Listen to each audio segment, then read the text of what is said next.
12-13 হাজার এরকম। জি, এগুলোর মধ্যে গোস্ত আছে। কুরবানি কষাইগিরি করতে আসছিলাম। হ্যাঁ, 2 দিন। কেমন বেশি না, এবার সামান্য 1000-5 করে হবে। এবার গরু কম তো এই জন্য ইনকাম কম।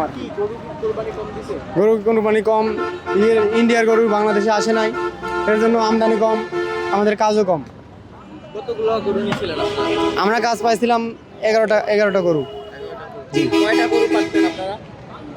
মোটামুটি তাও মাদ্রাসায় যদি কাজ করতাম, গতবার মাদ্রাসায় করছিলাম, এর আগে আমরা কয়েক বছর মাদ্রাসায় করছি। মাদ্রাসায় 2 দিনে 21টা-22টা এমন করতাম। জি, 2 দিনে। কেমন ইনকাম হয় এই 2 দিনে, কেমন টাকা? 12-13 হাজার এরকম।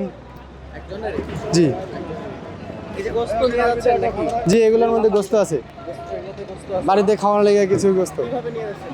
বরফ রাখা আছে, এগুলোর মধ্যে স্তর বাই স্তর গোস্ত, উপরে বরফ, তারপর গোস্ত এইভাবে দিয়ে একদম কষ্টে মেরে আটকানো আছে আর কি, যেন নষ্ট না হয়। প্রতি বছর আসেন? জি, প্রতি বছরই আসি। এমনিতে কি করেন বাসায়? এমনিতেই আমি চালাই রিক্সা ভ্যান, নানানজন নানান কাজকাম করে।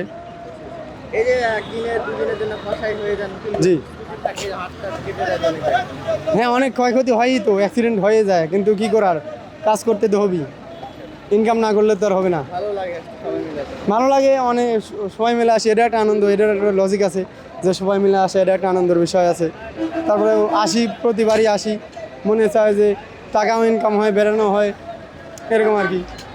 ঢাকায় যাচ্ছেন? যে আজকে বাসায় যাওয়ার উদ্দেশ্যে রওনা দিছি। যখন আসেন ঢাকায় পরিবারের সঙ্গে মিলিত হয় না? না, খারাপ লাগে না? এটা আফসোস, কি করব, টাকার কাছে বিবেক বিক্রি। ইনকাম ছাড়া তো সংসার চলবে না, তাহলে ইনকাম করতে হলে পরে কিছুটা ত্যাগ করতে হয়।